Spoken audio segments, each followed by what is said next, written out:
Hello aspirants, you're hearing to the aspirant voice. In this video, we are going to discuss about broken system of environmental clearance.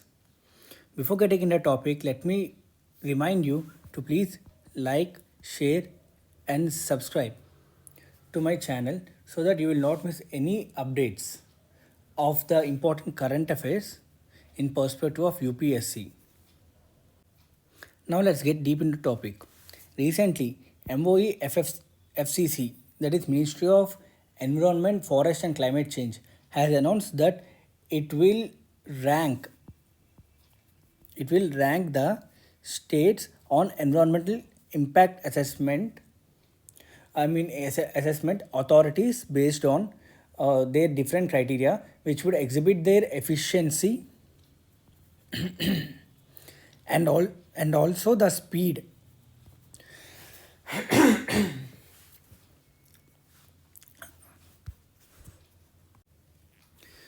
Environment approvals are being given. So this move is aimed to increase the efficiency, transparency and accountability in the function of SEIAS. Here SEIAS stands for State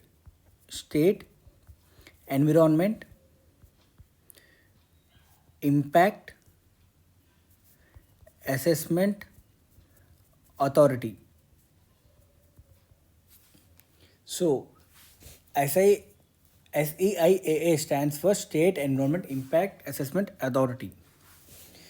There is no SEIAA will be penalized for taking more times in granting permission, and the SEIAAs are responsible for providing permissions and environmental clearance for more than 90% of infrastructure development and industrial projects in the country. Once they assess that these projects will have little environment impact, the ministry has taken several initiatives for streaming the environmental clearances process and reduce the undue time taken in granting the clearances. As a step further, new rating of this SCIAA, this new rating which has been introduced to increase the efficiency, transparency and accountability in the functioning. So still it has facing some backlashes because it undermines the role of regulatory oversight in the environment protection.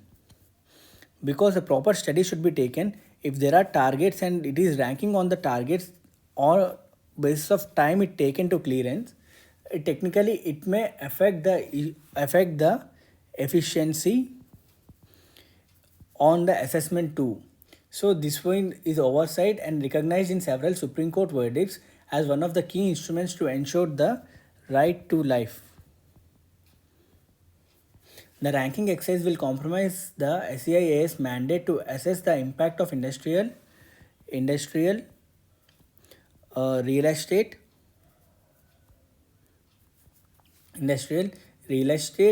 and mining schemes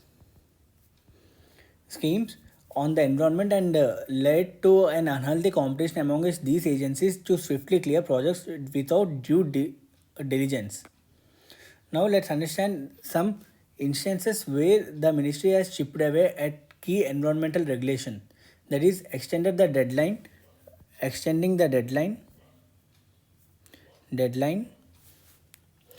and also with that the compliance with emission norms of most thermal power plants from 2022 to 25, and plan to reduce the ecological protection accorded to Andaman and Nicobar Islands.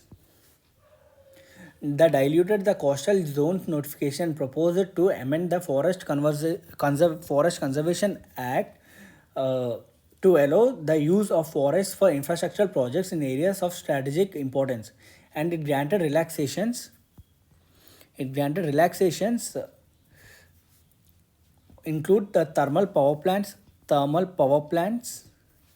and also manufacturing and mining of coal, minerals and ordinary earth for linear projects. Now let's discuss some other challenges. First one, the inadequate capability, that is lack of trained EIA professionals, environmental impact assessment professionals, often leads to the preparation of inadequate and irrelevant EIA reports. And public consultation. Public comments are not considered at an early stage, which often leads to conflict at a later stage of project. Next, neglecting the indigenous people, because the data collectors do not pay respect to the indigenous of the local people, knowledge of the local people. Under the communication issues, it means the most reports in English and not in the local language, hence local people do not understand the intricacies of the report. Next, poor reviewing and monitoring. So the environmental impact assessment reviews is not up to the mark, and the review agency called impact assessment agency lacks interdisciplinary capacity. Interdisciplinary capacity. And corruption. This one important because there are so many cases of fraudulent EIA studies. And also exempt categories will be there, like for defense and national security installations, the environment management plan are often kept confidential for political and administrative reasons. Finally, considered as an impediment to ease of doing business, because industries and business interests have long regarded environmental impact assessment as a thorn in their side, increasing their transaction cost and complicating the business process.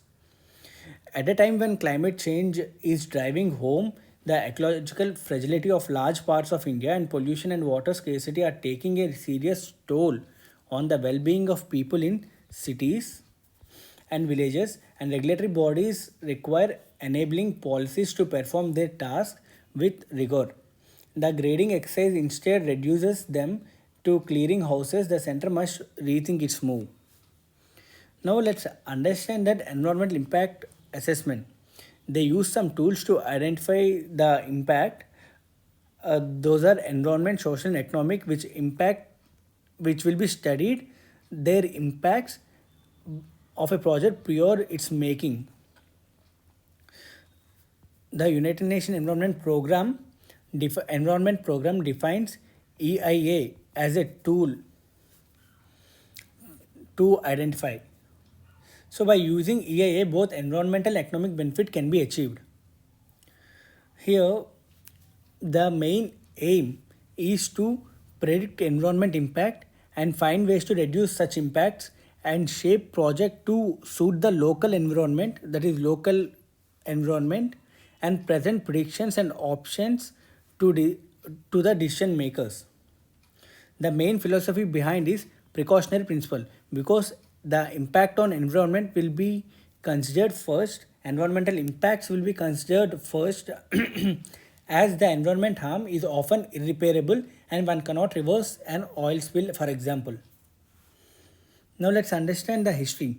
In 1976 to 77, Department of Science and Technology used to examine River Valley project in environment angle. Till 1994, the environment clearance was an administrative decision. But in 1994, environment impact assessment made mandatory. In the year 2006, the honors of cleaning projects on state government has been given, that is SEIAA has been established, and this responsibility is given to the state governments.